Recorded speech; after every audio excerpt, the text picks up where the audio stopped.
आजा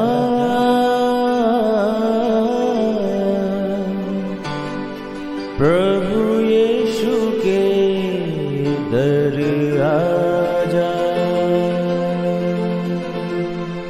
जीवन मिलेगा तुझे। आजा आजा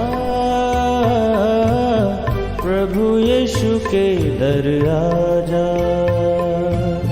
जीवन मिलेगा तुझे। आजा आजा आजा आजा।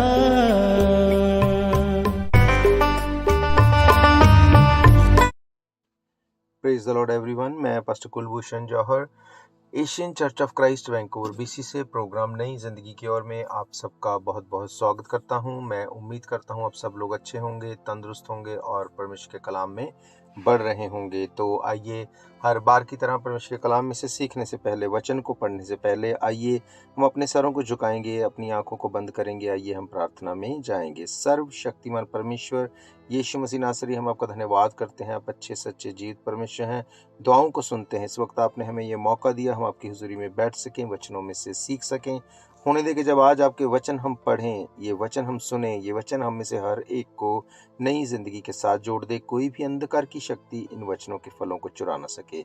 महान परमेश्वर, मैं अपने सुनने वाले हर एक भाई बहन, बच्चे बुजुर्ग के ऊपर तेरे नाम से खुदावंद मैं ब्लेसिंग को बोलता हूँ, तेरे लहू को लगाता हूँ। कोई भी अंधकार की शक्ति इन वचनों के फलों को चुराने ना पाए। आज ये वचन जब ये सुने, जब इसको रिसीव करें, ये वक्त खुदावंद इनकी ज़िंदगी में एक इम्पॉर्टेंट टाइम बन जाए। एक ऐसा खुदावंद वक्त, एक ऐसा समय इनकी ज़िंदगी में ठहर जाए। आज महान परमेश्वर, ये चेंज होने पाए, इन एंड आउट, इनकी ज़िंदगी चेंज होने पाए, इन एंड आउट। महान परमेश्वर, ये वचन 100 गुना फलों को लेके आए। यीशु मसीह के नाम से तेरे लोगों को मैं ब्लेस करता हूँ। In Jesus mighty name we pray, amen amen hallelujah. मैं स्वागत करता हूँ आप सबका प्रभु यीशु मसीह की हुजूरी में। मेरा ये फेथ है, आज जब इन वचनों को आप सुनेंगे, इनको ग्रहण करेंगे, इनको रिसीव करेंगे, इनके ऊपर मेडिटेट करेंगे, आपकी ज़िंदगी सेम नहीं होगी। आप ट्रबल से छूटेंगे, बीमारियों से निकलेंगे, प्रॉब्लम से निकलेंगे। आपकी ज़िंदगी नई ज़िंदगी के साथ जुड़ी हुई होगी। हालेलुया। आज मैं आपसे बात करूंगा एक ऐसे टॉपिक के बारे में जो हमने आसपास हम बहुत बार देखते हैं, और क्योंकि हम दूसरों की लाइफ में देखते हैं, हमें लगता है हमारी लाइफ में भी इसी तरह से ये काम करेगा। मेरे प्रियो, आज हम देखते हैं कि परमेश्वर के पास हम कब आते हैं, जब हमें ट्रबल आती है, जब हमें प्रॉब्लम आती है, जब हमारी ज़रूरत होती है, जब हमें बहुत कोई भारी मुसीबत हमारी लाइफ में आ गई, तो हम सब चीज़ों को ट्राई करने के बाद परमेश्वर के पास आना चाहते हैं। क्या बाइबल इस चीज़ को सपोर्ट करती है? हाँ, बाइबल में भजन संहिता 50 में उसकी 15 आयत में लिखा, संकट के दिन मुझे पुकार, मैं तुझे छुड़ाऊंगा और तू मेरी महिमा को करने पाएगा। मेरे प्रियो, बाइबल ये कहती है, हाँ, मुसीबत के दिन मुझे पुकार, ट्रबल के टाइम पे तू मुझे याद कर, मैं तुझे छुड़ाऊंगा, तू मेरी महिमा करने पाएगा। अब बहुत से लोग बाइबल में कहीं कहीं से कुछ आयतों को निकाल के पढ़ते हैं और उनको लगता है बाइबल में ऐसा लिखा तो हमारी लाइफ में ये होगा। मेरे प्रियो, बाइबल में जो कुछ लिखा वो एक संदर्भ में लिखा गया, वो एक कॉन्टेक्स्ट में लिखा गया। आप उसके ऊपर और नीचे जब तक नहीं पढ़ेंगे, जब तक उसको तरतीबवार नहीं पढ़ेंगे, वो ना तो आपको वो बेनिफिट देगी, ना आपकी लाइफ में वो वचन काम करेंगे। हालेलुया। मेरे प्रियो, अगर पूरे भजन संहिता 50 को आप पढ़ते हैं तो उसमें बताया गया है कि परमेश्वर की आराधना कैसे करनी है, वो क्या चाहता है हमारी लाइफ से। वो ये बात को बताता है कि ना तो मुझे तेरी भेंट चाहिए, ना तेरा बलिदान चाहिए, ना मुझे तुझसे कुछ चाहिए। बाइबल कहती, यदि मैं भूखा होता तो क्या तुझसे ना कहता, क्योंकि जंगल और जो कुछ उसमें है सब मेरा ही है। क्या मैं बैल का मांस खाऊं, क्या बकरी का लहू पीऊं? उसने कहा, परमेश्वर को धन्यवाद ही का बलिदान चढ़ा, परम प्रधान के लिए अपनी मन्नतों को पूरी कर, और संकट के दिन मुझे पुकार, मैं तुझे छुड़ाऊंगा और तू मेरी महिमा को करने पाएगा। हालेलुया। इसका मतलब सिर्फ संकट के समय परमेश्वर के पास आना आपको कभी कभी नहीं छुड़ाता। वो ये चाहता है कि हम एवरी डे, हर समय परमेश्वर की प्रेजेंस में बने रहें। हम जैसे अपने शरीर को हम संभालते हैं, हम शरीर के ऊपर काम करते हैं, हम जिम जाते हैं, सैर करते हैं, खाना खाते हैं, हम वो नहीं खाते जो शरीर को नुकसान करता है, हम वो खाते हैं जो शरीर को बेनिफिट देता है। हम शरीर की संभाल करते हैं, हम शरीर को कटने के लिए नहीं देते। अगर हम नाइफ लेके कुछ काटते हैं तो अपनी उंगलियों को नहीं काट लेते। हम शरीर की केयर करते हैं, क्यों? हमें पता है हमें इसकी जरूरत है। सेम तरह से परमेश्वर चाहता है कि हम अपनी स्पिरिट की भी केयर करें। पौलुस कहता है परमेश्वर तुम्हारी आत्मा, प्राण और देह के साथ हो, उससे ब्लेस करे। इसका मतलब वो इस बॉडी को सिर्फ एक बॉडी की तरह नहीं देखता, वो एक 3 डायमेंशन में देखता है, आत्मा, प्राण और देह। मेरे प्रियो, जब तक हम स्पिरिचुअल नहीं होंगे, हम चीजों को चेंज होते नहीं देख सकते हमारी लाइफ में। अब बाइबल कहती संकट के दिन मुझे पुकार, मैं तुझे दुहाई दे के तेरी दुहाई को सुन के मैं तेरी दुहाई का आंसर करूंगा, मैं तेरी प्रेयर का आंसर करूंगा। अब परमेश्वर तो ये बात बोलते हैं, तो फिर क्यों हमारी प्रेयर का आंसर नहीं आता? मेरे प्रियो, परमेश्वर ये चाहते हैं कि हम इमरजेंसी में ही सिर्फ परमेश्वर को याद ना करें। आज हम कब याद करते हैं परमेश्वर को? जब लाइफ में मुसीबत आ गई, ट्रबल आ गई, बीमारी आ गई, प्रॉब्लम आ गई, फाइनेंशियल क्राइसिस आ गए। जब प्रॉब्लम आती है तो हम परमेश्वर को याद करते हैं, पर उसके आगे पीछे क्या? मेरे प्रियो, आप इमेजिन करो, आपका एक बेस्ट फ्रेंड है जिससे आप बात सिर्फ तभी करते हैं जब आपकी जरूरत है वो आपका बेस्ट फ्रेंड। आप कॉल उसे तभी करते हैं, मिलते तभी हैं जब आपकी जरूरत है। कार आपकी रास्ते में बंद पड़ गई, आपको उसकी याद आएगी। पैसों में जरूरत पड़ गई, आपको उसकी याद आएगी। कोई मुसीबत आ गई, आपको उसकी याद आएगी। हाँ, क्योंकि वो आपका बेस्ट फ्रेंड है। वो आपको शायद कुछ टाइम के लिए वो हेल्प भी करेगा, अवॉइड नहीं करेगा, वो आपको मदद करेगा। पर जब ये आपकी नेचर बन जाएगी कि जब प्रॉब्लम आएगी तभी मुझे इसको सुनना है, तभी मुझे इसके पास जाना है, तभी मुझे इसे कॉल करनी है, जब आपका वो बेस्ट फ्रेंड इस बात को समझ गया, तो क्या आपको लगता है तभी आप उससे वही रिस्पॉन्स पा पाएंगे जो आप पहले उसके साथ जब रिलेशन था तो पाते थे? नहीं। एक टाइम था, आप इकट्ठे रहते थे, इकट्ठे बैठते थे, इकट्ठे खाते पीते, सब कुछ आप एक साथ करते थे। तब उसको पता है कि यार ये मेरा बेस्ट फ्रेंड है, ये मेरी इंपॉर्टेंस को जानता है। फिर आप कॉल करते थे तो वो मुहैया रहता था। पर अब ना तो आप उसकी बात करते हैं, ना उसके पास बैठते हैं, ना उसके साथ आपका कोई रिलेशन है। अब जब आप उसको कॉल करें तो क्या तब भी वो आपके लिए वैसे ही प्रेजेंट होगा? हो सकता है वो ना हो। ऐसा क्यों? क्योंकि अब आपकी लाइफ में वो इंपॉर्टेंस नहीं रही। मेरे प्रियो, सेम चीज परमेश्वर के साथ हमारी है। परमेश्वर हमें प्रेम तो करता है, वो हमें मार तो नहीं देगा, वो हमें हर चीज तो देगा, पर जो रिलेशन हमारा उसके साथ होना चाहिए, अगर वो रिलेशन नहीं होगा तो कुछ भी कर लो, फिर ये वर्सेस, ये वचन काम नहीं करेंगे। उसने कहा संकट के दिन मुझे पुकार, मैं तेरी प्रार्थना को सुन के, तेरी दुहाई को सुन के मैं उत्तर दूंगा, मैं तुझे छुड़ाऊंगा। हालेलुया। मेरे प्रियो, आज हम छूटना चाहते हैं, पर हम पुकारते कब हैं? सिर्फ संकट के समय। अगर आपकी फ्रेंडशिप, आपका प्यार परमेश्वर के साथ सच्चा है, तो आपकी लाइफ का पहला भाग परमेश्वर के हिस्से में होगा। आप सुबह उठेंगे, आप बाइबल वर्सेस को क्लेम करेंगे, आप प्रार्थना करेंगे, परमेश्वर से बोलेंगे, परमेश्वर मैं एक बार फिर से तैयार हूं तेरी हुजूरी में बैठने के लिए, मैं फिर से तैयार हूं तेरी संगति में जाने के लिए। इस दिन की शुरुआत को मैं करने जा रहा हूं, तेरी प्रेजेंस मेरे साथ होनी चाहिए। जब आप इस तरह से जाते हैं, फिर परमेश्वर आपसे बात करेगा, फिर वो आपको संकट से पहले चिता देगा। बाइबल कहती वो तेरे हाथ को पकड़ के तेरे आगे आगे चलेगा। बाइबल कहती वो उबड़ खाबड़ रास्तों को सीधा समथर कर देगा, वो लोहे के सांकलों को, बैंडों को तोड़ देगा। मेरे प्रियो, परमेश्वर करेगा ऐसा, वो करता है, वो आज भी वैसा ही करता है। बाइबल कहती परमेश्वर कभी नहीं बदलता, ही इज अनचेंजिंग गॉड। पर अब बात ये है कि क्या हमारा रिलेशन परमेश्वर के साथ वैसा है कि हम उसको पुकारें और वो सुने? हालेलुया। मेरे प्रियो, एक और हिस्से को हम लोग देखते हैं, यहोशू की किताब उसका 1 अध्याय, उसकी पहली कुछ आयतों को अगर हम देखें तो वहां पे लिखा, यहोवा के दास मूसा की मृत्यु के बाद यहोवा ने उसके सेवक यहोशू से, जो नून का पुत्र था, उससे कहा, मेरा दास मूसा मर गया है, इसलिए अब तू उठ, कमर बांध और इस सारी प्रजा समेत यरदन पार होकर उस देश को जा जिसे उसको अर्थात इज़राइल को मैं देता हूं, उस वचन के अनुसार जो मैंने मूसा से कहा, अर्थात जिस जिस स्थान पर तुम पांव धरोगे वो सब तुम्हें दे देता हूं। जंगल और उस लबानोन से लेकर परात महानद तक, सूर्यास्त और महासमुद्र की हित्तियों का सारा देश तुम्हारा भाग ठहरेगा। तेरे जीवन भर कोई तेरे सामने ठहर नहीं सकेगा। जैसा मैं मूसा के संग रहा वैसा ही मैं तेरे भी संग रहूंगा।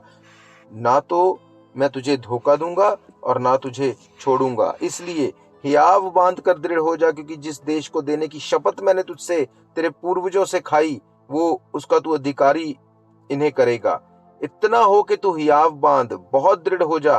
व्यवस्था मेरे दास मूसा ने जो तुझे दी है, उन सब के अनुसार करने की चौकसी करना, ना उससे दाहिनी मुड़ना ना बाहिनी मुड़ना।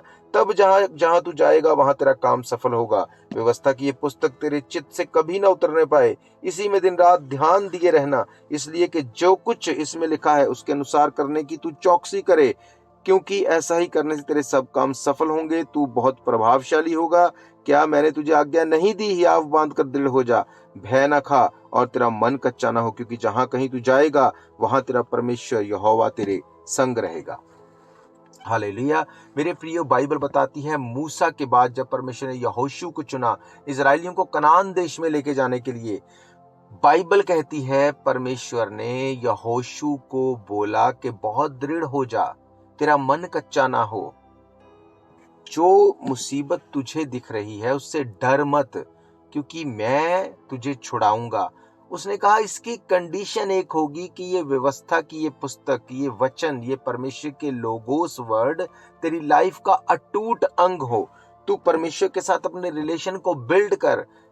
मिस्री जो हैं वो इजरायलियों को रोक नहीं सके। क्यों? क्योंकि मैं इजरायलियों के साथ था, मैं उनको छुड़ा ले आया। अब अगर ये इजरायली तुझे लगता है कि मूसा को ट्रबल करते थे, उसको तंग करते थे, उसको हार्ड टाइम देते थे, ये तेरे साथ ऐसा नहीं कर पाएंगे अगर तू व्यवस्था की पुस्तक को नित्य अपने दिल में बसा के रखेगा। मूसा के टाइम पे जब मूसा को वो ट्रबल देते थे, मूसा परमेश्वर की दुहाई देता था, परमेश्वर उत्तर देता था। पर अब परमेश्वर ने उससे एक कदम आगे बढ़ के परमेश्वर ने कहा अब वो तुझे ट्रबल भी नहीं दे पाएंगे। क्यों? क्योंकि मैं अब तेरे लेवल को आगे बढ़ा दूंगा और एक स्टेप तेरे लेवल में मैं जोड़ दूंगा। हालेलुया। मेरे प्रियो, बाइबल ये कहती है कि मूसा परमेश्वर की दुहाई देता था, परमेश्वर उसकी प्रार्थना को सुनता था। वो इजरायलियों को भले ही मिस्र से छुड़ा के लेके आया, पर फिर भी इजरायलियों के ऊपर दंड आया। क्यों? क्योंकि वो मूसा को ट्रबल देते थे। अब परमेश्वर ने यहोशू को ये कहा कि अब तेरा दिल, तेरा हार्ट, तेरा मन कच्चा ना हो। ये तुझे ट्रबल नहीं दे पाएंगे, क्योंकि अब तू इन्हें कनान देश में ले जाएगा। इसके पीछे उसने कहा इसका होने का कारण क्या होगा? तेरा रिलेशन मेरे साथ अटूट होना चाहिए। व्यवस्था की ये पुस्तक तेरे चित्त से कभी नहीं उतरनी चाहिए। अब जब आप इसको पढ़ते हैं, हम देखते हैं परमेश्वर ने मूसा से कहा था कि मैं तुझ में से, तेरे आत्मा में से लेके लोगों को अलग कर ले, उनमें मैं तेरे आत्मा से थोड़ा थोड़ा डालूंगा और वो लोगों का काम करने में, न्याय करने में उनकी हेल्प करेगा। अब वहां पे पुरनिय भी थे, बूढ़े भी थे, जवान भी थे, यहोशू से बड़े भी थे। परमेश्वर ने जब चुनाव की बात आई तो यहोशू को ही क्यों चुना? मेरे प्रियो, अनॉइंटिंग को ले लेना, प्रार्थना का उत्तर ले लेना, इस बात की गारंटी नहीं है कि आप अपनी डेस्टिनेशन पे पहुंच रहे हैं। पर बाइबल कहती है जब परमेश्वर ने मूसा के बाद यहोशू से प्रॉमिस किया, वो प्रॉमिस करने के पीछे वजह क्या थी? बाइबल कहती है जब मूसा सीने पर्वत से प्रस्थान करने की आज्ञा देता है जब इजरायलियों को, उसके बाद वो मिलाप वाले तंबू में जब वो जाता है, जब रास्ते में रुकते थे, बाइबल कहती है मूसा एक टाइम परमेश्वर के साथ स्पेंड करता था। जब मूसा अपने तंबू से निकलकर वो परमेश्वर के उस मिलाप वाले तंबू में जाता था, बाइबल ये बताती है कि उस टाइम पे जितने लोग जब मूसा को देखते थे वो मूसा के ऑनर में खड़े हो जाते थे कि मूसा आ गया, अब मूसा तंबू में जाएगा, उसकी प्रार्थना का टाइम हो गया। जैसे ही मूसा चला जाता था वो लोग अपने अपने काम में लग जाते थे, बैठ जाते थे। जैसे ही मूसा फिर आता था वो फिर खड़े हो जाते थे, मूसा को ऑनर करने के लिए दिखाते थे। पर कब? सिर्फ एक टाइम पीरियड के लिए। जब मूसा चला जाता था तब वो अपने अपने काम में व्यस्त हो जाते थे। पर बाइबल कहती है नून का पुत्र यहोशू जो मूसा का सेवक था, अगर आप निर्गमन 33 अध्याय उसकी 11 आयत को पढ़े, वहां पे लिखा है यहोवा मूसा से इस प्रकार आमने सामने बातें करता था जिस प्रकार कोई अपने भाई से बातें करे। मूसा तो छावनी में लौट आता, पर यहोशू नामक एक जवान जो नून का पुत्र और मूसा का सेवक था वो तंबू से नहीं निकलता था। हालेलुया। मेरे प्रियो, मूसा ने एक टाइम रखा होता था कि मुझे परमेश्वर से बात करनी है। लोग उस टाइम को ऑनर करते थे, मूसा को ऑनर करते थे, खड़े हो जाते थे, बैठ जाते थे, चले जाते थे।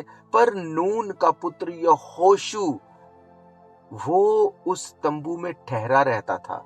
ना सिर्फ वो मूसा को ऑनर करता था, वो परमेश्वर की प्रेजेंस में बैठा रहता था। भजन संहिता 91 में क्या कहती है? जो परम प्रधान के छाया स्थान में बैठा रहे वो सर्वशक्तिमान की छाया में ठिकाना पाएगा। मेरे प्रियो, हम सर्वशक्तिमान की छाया में ठिकाना तो पाना चाहते हैं, परम प्रधान की छाया में बैठना नहीं चाहते। मेरे प्रियो, बाइबल कहती संकट के दिन मुझे पुकार, मैं तुझे छुड़ाऊंगा। पर वहां पे ये नहीं लिखा कि सिर्फ संकट के दिन मुझे पुकार।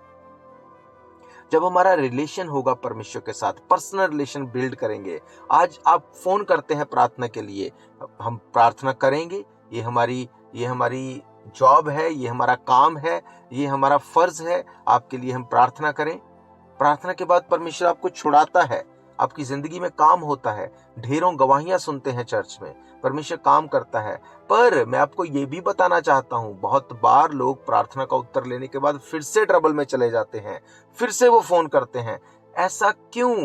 मेरे प्रियो, मैं आपको बताना चाहता हूं, जब तक आप पर्सनल रिलेशन परमेश्वर से नहीं बनाएंगे, परमेश्वर आपको परमानेंट छुटकारा नहीं देंगे। वो आपको छुड़ा सकते हैं, वो छुड़ा के इस बात को दिखाते हैं कि देख मैं कर सकता हूं तेरे लिए।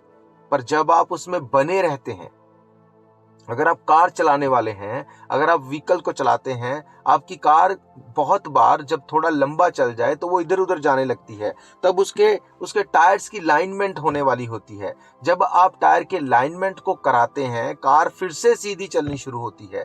जब वो आप लाइनमेंट करवा के आ गए, अब इसका ये मतलब नहीं कि आप कार को कहीं भी मारते फिरें, कहीं भी उसको खड्डे में डाल दें, कहीं भी चलाएं और वो सीधी चलेगी, ऐसा नहीं है। लाइनमेंट के बाद आपका भी एक दायित्व बनता है, फर्ज बनता है कि आप उसको सही तरह से चलाएं, आप उसको मेंटेन करें। कार को आप सर्विस करवाते हैं। ऐसा कोई व्यक्ति नहीं बोले मैंने तो जी लास्ट टाइम इसका ऑयल चेंज करवाया था, अब मुझे कभी चेंज करवाने की जरूरत नहीं। नहीं, ऐसा नहीं। आपको एक रिलेशन बनाना पड़ेगा, आपको अपनी जिम्मेवारी पूरी करनी पड़ेगी। समय समय पे आप अपनी कार को मेंटेन करते हैं ताकि वो आपके साथ चले। इसी तरह से जब हमारा रिलेशन जो परमेश्वर के साथ है, जब उसे मेंटेन करते हैं, परमेश्वर हमें कभी, उसने कहा मैं तुझे कभी धोखा नहीं दूंगा, तुझे कभी छोड़ूंगा नहीं। इसका क्या मतलब? इसका मतलब लोग धोखा खाते हैं। बाइबल कहती है धोखा ना खाओ। परमेश्वर ठट्ठा में नहीं उड़ाया जाता। लोगों के मन में धोखा है। क्या धोखा है? परमेश्वर देख रहा है, परमेश्वर अपने आप कर देगा, जो लिखा है वो हो जाएगा, जो लिखा है वो तो होना ही होना है। मेरे प्रियो, ऐसा कुछ नहीं है जो लिखा गया है और वो होना ही होना है। बाइबल कहती है अगर तू लंबा जीना चाहता है, अपने माँ बाप का आदर कर, परमेश्वर के साथ बना रहे, उसकी विधियों के ऊपर चल, तू लंबा जिएगा। मेरे प्रियो, बाइबल कहती है कि अगर तुझे फाइनेंशियल ब्लेसिंग चाहिए, तुझे फाइनेंशियली बोना पड़ेगा परमेश्वर के काम में। फिलिपिन कलीसिया को पौलुस कहता है तुमने घटी के टाइम, जब परमेश्वर के वचन के प्रचार का टाइम था, जब मुझे जरूरत थी कि तेरे पैसों से मैं प्रचार में काम कर सकूं, तुमने मेरी हेल्प की। अब मेरा परमेश्वर तुम्हारी हर घटी को महिमा सहित प्रभु यीशु मसीह के नाम में पूरा करेगा। वो कलीसिया सबसे अधिक वो फ्रूटफुल थी, वो प्रॉस्पर थी। मेरे प्रियो, हर वचन हर एक के लिए नहीं। अगर आप वचन के अकॉर्डिंग चलते हैं, वचन को फुलफिल करते हैं। परमेश्वर ने मूसा के बाद यहोशू को ही चुना। उसने किसी पुरनियों को, किसी बुजुर्ग को नहीं चुन लिया, उसका एक्सपीरियंस ज्यादा होगा ऐसा सोच के नहीं। वो ये देखता है कि आपका रिलेशन उसके साथ है। वो लोग जो बाइबल कहती है जो तुच्छ हैं, जो छोड़े गए हैं, जो जो ठुकराए गए हैं, परमेश्वर उनको चुन लेता है अगर आपका रिलेशन परमेश्वर के साथ है। हालेलुया। उसने कहा, संकट के दिन मुझे पुकार, मैं तुझे छुड़ाऊंगा। पर सिर्फ संकट के दिन मुझे पुकार, ऐसा नहीं लिखा। आप एक रिलेशन बनाएंगे परमेश्वर से एवरीडे। आप प्रार्थना करेंगे एवरीडे, आप आराधना करेंगे एवरीडे, आप फास्टिंग करेंगे, आप परमेश्वर के साथ टाइम देंगे एवरीडे। जब आप ऐसा करेंगे, परमेश्वर आपसे बात करेगा। अपने घर में एक नियम बनाओ, अपने बच्चों के साथ प्रार्थना करो, अपने बुजुर्गों के साथ प्रार्थना करो, अपनी फैमिली प्रेयर करो। उनको बताओ, बच्चों को बताओ कि चर्च जाना कितना जरूरी है, प्रार्थना करना कितना जरूरी है, परमेश्वर के साथ पर्सनल रिलेशन होना कितना जरूरी है। मेरे प्रियो, मैं आपको सच कहता हूं, आप ऐसा करके देखो। मैं ये नहीं कहता कि आप काम छोड़ दो। हम भी फुल टाइम काम करते हैं, हम वॉलंटियर काम करते हैं, ये सेवा हम वॉलंटियर करते हैं। बीते 11 सालों से हम वॉलंटियर काम कर रहे हैं। मैं आपको ये नहीं कहता कि कामों को छोड़ दो, पर अपने काम को उतना ही रखो कि आप परमेश्वर के साथ भी टाइम दे सको। आज आप काम से 8 घंटे की जॉब करके आते हैं, उसके बाद अगर आपको राइट वे कॉल आ जाए कि हाँ जी आ जाओ जी, 8 घंटे और काम करना है, आपको डबल पे मिलेगी, कितने लोग होंगे जो उसको छोड़ेंगे? नहीं, हमें पता है डबल पे मिलेगी, भाग के हम जाते हैं। पर 8 घंटे की शिफ्ट के बाद जब आके हमें ये होता है कि शाम को परमेश्वर के साथ बैठना भी है, तो हमें लगता है परमेश्वर हम थक चुके हैं, तू जानता है। मेरे प्रियो, वो जानता है, ये खतरनाक बात है। आप ये सोचो कि अगर आप नहीं बैठे, आप सोचते हो अब तू जानता है, ये क्या, हम क्या बोल रहे हैं उसको कि तू बस हमें हम पे दया कर दे, बस हमें बस इतना फेवर दे दे कि हम सरवाइव कर सकें, तू तो जानता है। वो कर देगा। पर अगर आप उस काम के बाद, उससे पहले परमेश्वर के साथ भी अपने रिलेशन को बिल्ड रखेंगे, इस टाइम को हिलाएंगे नहीं, आप अपनी लाइफ को देखेंगे उस मुकाम पे जाते हुए जो आप सोच भी नहीं सकते। हालेलुया। यहोशू जो छोटा था, यहोशू जब 12 गोत्रों में से जब एक एक जन को चुना गया, उसका नाम सबसे एंड में आया। मेरे प्रियो, वो छोटा होगा, वो अनएक्सपीरियंस होगा, पर उसका एक्सपीरियंस क्या था? परमेश्वर के साथ समय देना, परमेश्वर के साथ टाइम देना, परमेश्वर की उस प्रेजेंस में बने रहना। जब मूसा चला भी जाता था तब भी वो बना रहता था। इसीलिए परमेश्वर ने उसको चुना। परमेश्वर कहता है, संकट के दिन मुझे पुकार, मैं तुझे छुड़ाऊंगा। यहोशू वो था जो इजराइलियों को कनान देश में लेके जाने पाया। मेरे प्रियो, परमेश्वर आपको अपने कनान में, आपके कनान में, कनान का मतलब आपकी डेस्टिनेशन, कनान देश में परमेश्वर ने क्या कहा? उसने कहा, मैं तुझे उस देश में, उस कनान में लेके जाऊंगा जहां दूध और मधु की, शहद की नदियां बहती हैं। मींस दी बेस्ट तेरे लिए होगा। परमेश्वर यहोशू को लेके गया, उन लोगों को लेके आने के लिए। परमेश्वर आपको भी यूज करेगा अपने कनान में, अपने दी बेस्ट में एंटर होने के लिए परमेश्वर आपको यूज करेगा। पर इसके लिए वो ये नहीं देखेगा कि तू कितना बूढ़ा है, कितना जवान है, कितना एक्टिव है, कितना काम करता है। वो ये देखेगा तेरा मेरा रिलेशन क्या है। क्या तू मेरे साथ हर रोज बैठता है? क्या तू हर रोज प्रार्थना करता है, हर रोज आराधना करता है? क्या तेरी संगति मेरे साथ है? क्या तेरी फेलोशिप मेरे साथ है? जब आप ऐसा करने वाले होंगे, आपको संकट के समय पुकारने की भी जरूरत नहीं। परमेश्वर आपके लिए डिवाइन हेल्पर्स को मुहैया करा देगा। आप देखेंगे, बाइबल कहती है तेरे पास 1000 दाहिने हाथ 10,000 गिरेंगे, वो तेरे पास नहीं आएगा। बाइबल कहती है तेरे पास अकाल पड़ रहे होंगे, बीमारियां होंगी, महामारियां होंगी, पर ना सिर्फ तू बचेगा, तू दूसरों को बचाने के लिए, तू उनको छुड़ाने के लिए, तू एक चैनल बन जाएगा। हालेलुया। मेरे प्रियो, आज हमें ये पता है कि हमें अपनी बॉडी को जीवित रखना है तो हमें फूड देना है। अपनी स्पिरिट को जीवित रखना है, उसके लिए हम क्या करते हैं? पौलुस कहता है आत्मा को ना बुझाओ। मेरे प्रियो, आत्मा बुझ भी जाता है। इसका मतलब आत्मा को जीवित रखने के लिए ये वचन का बीज हमें देना पड़ेगा। हमें परमेश्वर के साथ टाइम देना पड़ेगा, हमें वचन को पढ़ना पड़ेगा, आराधना करनी पड़ेगी, फास्टिंग करनी पड़ेगी, परमेश्वर के साथ रिलेशन को बिल्ड करना पड़ेगा। हालेलुया। मेरा ये फेथ है, ये वचन आपकी ज़िंदगी में काम करेंगे। आज से, अब से आप अपने रिलेशन को बिल्ड करेंगे। अगर आपने प्रभु यीशु मसीह को अपना उद्धारकर्ता ग्रहण नहीं किया, आप उसको उद्धारकर्ता ग्रहण करेंगे। आप इस प्रार्थना को जो अभी मैं आपके लिए करने वाला हूँ, आप उस प्रार्थना को रिसीव करेंगे। उससे पहले मैं चाहता हूँ कि अगर आप प्रभु यीशु मसीह को अपना उद्धारकर्ता ग्रहण करना चाहते हैं, आप इस प्रार्थना को मेरे पीछे दोहराएं। उसके बाद मैं आप सबके लिए दुआ करूँगा। सर्वशक्तिमान परमेश्वर, आपका वचन जो कि जीवित है, जो ये बताता है कि हमें आपके साथ रिलेशन में रहना है ताकि हम पुकारें और आप उत्तर दें। खुदावंद, आज हम आपके साथ उस रिलेशन को बिल्ड करते हैं। हम इस बात पे फेथ करते हैं, यीशु मसीह हमारे लिए मर गए, गाड़े गए, तीसरे दिन मुर्दों में से जी उठे। हम बीमारियों से छूट जाएं, इसके लिए यीशु मसीह ने कोड़े खाए। हम पापों से छूट जाएं, इसके लिए यीशु मसीह ने लहू बहाया। खुदावंद, इस बात पे हम फेथ करते हैं। आप हमारी गलती गुनाहों को माफ करें। हम अपने गुनाहों को मानते हैं, यीशु मसीह को अपना उद्धारकर्ता ग्रहण करते हैं। आप हमारे पापों को माफ करें, क्योंकि वचन कहता है आप पाप से नफरत करते हैं। पापी अगर पाप को छोड़ दे, आप उससे प्रेम करते हैं। खुदावंद, आप हमें अपने बेटे बेटियां होने का अधिकार दें। हम आपको अपना उद्धारकर्ता ग्रहण करते हैं, यीशु मसीह के सामर्थी नाम से मांगते हैं, आमीन आमीन। अपनी आंखों को बंद करिए। अगर आप बीमार हैं, बीमारी वाली जगह के ऊपर हाथ रखिए। इस प्रार्थना को आप रिसीव कीजिएगा। सर्वशक्तिमान परमेश्वर, मैं धन्यवाद करता हूँ इस वक्त जितने लोग मुझे सुन पा रहे हैं। खुदावंद, आज मैं ये प्रार्थना करता हूँ इनके टूटे हुए रिलेशन तेरे साथ जुड़ने पाए। खुदावंद, रिस्टोरेशन होने पाए। जो खुदावंद, जो स्पिरिचुअल, जो इनकी जो अटैचमेंट टूट गई है, आज वो रिस्टोर होने पाए।